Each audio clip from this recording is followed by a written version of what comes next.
Unhealthy అని తెలిసినా కూడా జంక్ ఫుడ్‌లకి బాగా అలవాటైపోయిన ఈ జనరేషన్ వాళ్ళకి ఖచ్చితంగా ఒక మంచి టేస్టీ ఇంకా హెల్తీ రెసిపీని అప్పుడప్పుడు ఇలా మనం చేసి పెడుతూ ఉంటే వాళ్ళు కూడా హెల్తీ ఫుడ్స్ తినడానికి అలవాటవుతారు అని చెప్పి మా పిల్లలకి కొంచెం కష్టం అనిపించినా కూడా నేను ఇలా హెల్తీగా చేయడానికి ట్రై చేశాను.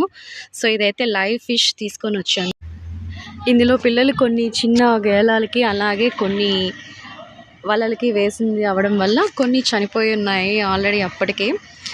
మొత్తం మీద త్వరగా వీటిల్ని క్లీన్ చేద్దాము అని చెప్పేసి పీల్ తీయకుండా ఇలా వీటిల్ని క్లీన్ చేస్తూ ఉన్నాము. ఇదైతే టఫ్ ప్రాసెస్సే, కానీ ఇలా చేస్తేనే టేస్టీగా ఉంటుంది. దీని స్కిన్లో కూడా కొన్ని హెల్దీ ఫ్యాటీ ఆమ్లాలు ఉంటాయి. అవి మన హెల్త్కి అండ్ స్టొమక్కి చాలా మంచివి కూడా.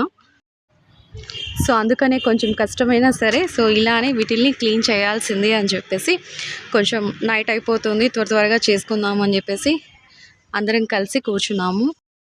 ఈ చేపల్ని ఇలా క్లీన్ చేస్తూ ఉన్నప్పుడు మిగిలిన క్లీనింగ్ కంప్లీట్ అయిపోయిన చేపల మీద ఉప్పు చల్లుకుంటూ ఉంటే అవి త్వరగా పాడవకుండా ఉంటాయి.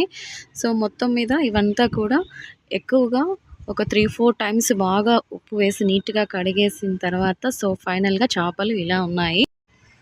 ఈ చేపల్లో అలాగే పచ్చిగా ఉన్న ఈ ఆనియన్స్ ఇంకా ఈ టమోటాలు ఇవన్నీ కూడా అచ్చం అమ్మమ్మ నానమ్మ కాలాల్లో చేసే న్యాచురల్గానే ఈ వంట చేద్దామని చెప్పి వీటిని అలాగే పచ్చిగా టమోటాలు అవన్నీ కూడా మిక్స్ చేసేసాను.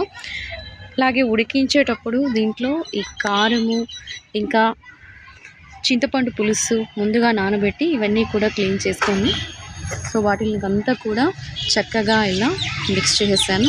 అండ్ ఫైనల్గా ఆయిల్ కూడా దీంట్లో యాడ్ చేసేసి స్టవ్ వెలిగించేసాము.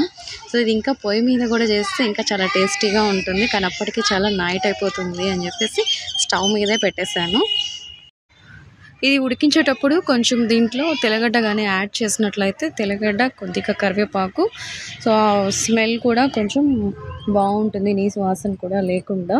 అండ్ తర్వాత పసుపు కూడా యాడ్ చేసేసి ఇంకాస్త ఉప్పు కూడా దీంట్లో యాడ్ చేసి ఇలా క్లోజ్ చేస్తున్నాను. మనకి ఎక్కువ అవైలబుల్ ఉండదు కాబట్టి మోస్ట్లీ ఐస్లో ఉన్న చేపలనే తీసుకుంటాము. బట్ మామూలుగా కానీ అయితే ఇలా లైవ్ ఫిష్ చెరువులో కానీ ఏట్లో కానీ వాగుల్లో దొరికేటివి అయితే చాలా చాలా టేస్టీగా ఉంటాయి.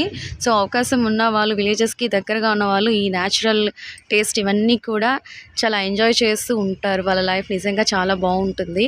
అండ్ దీంట్లో ఉడికించేటప్పుడు జీలకర్ర కూడా యాడ్ చేసేసాను. ఇవన్నీ మనం ఆల్రెడీ మొత్తం పచ్చిగానే వేస్తున్నాం కాబట్టి దీంట్లో ఇంకా కారం సరిపోయేటట్టు లేదు, కొంచెం తక్కువ పడుతుంది అనిపిస్తుంది. అందుకని ఇంకొంచెం కారం కూడా యాడ్ చేసి కొద్దిగా ఆయిల్ కూడా వేసేసి క్లోజ్ చేశాను. నెక్స్ట్ ఇందులో వేసే ఫ్లేవర్స్ పొడులు మనము రెడీ చేసుకుందాము. ధనియాలు, ఆవాలు, జీలకర్ర అలాగే మెంతులు ఇవన్నీ కూడా బాగా వేయించేసుకొని దీని తర్వాత గ్రైండ్ పౌడర్ లాగా చేసుకోవాలి. అండ్ మర్చిపోకూడదు, పౌడర్ చేసేటప్పుడు దీంట్లో మనము తెల్లగడ్డను కూడా ఖచ్చితంగా యాడ్ చేసుకోవాలి. వీటన్నింటి ద్వారా ఈ స్మెల్ అనేది ఎక్కువ లేకుండా ఇంకా మంచి స్మెల్ కూడా వస్తుంది ఫిష్ కర్రీ అనేది. ఫైనల్గా అయితే స్ట్రక్చర్ ఇలా ఉంది. ఇంకా ఇందులో అయితే పొడి యాడ్ చేయలేదు.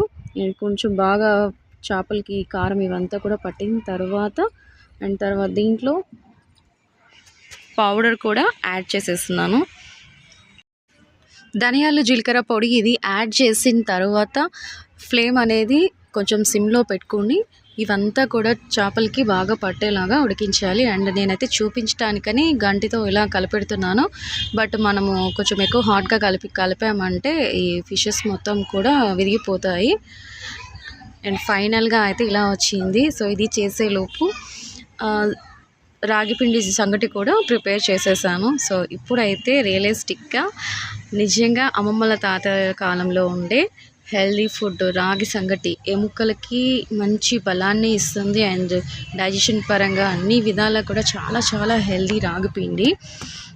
పిల్లలు తినడానికి రాగిపిండి సంగటి మాకొద్దు అని అంటూ ఉన్నా కూడా ఇలా అయితే ప్రిపేర్ చేసి అప్పుడప్పుడు పెడుతూ ఉంటాను. దానివల్ల వాళ్ళు కూడా చాలా చక్కగా అలవాటు అయిపోయారు. Thank you for watching.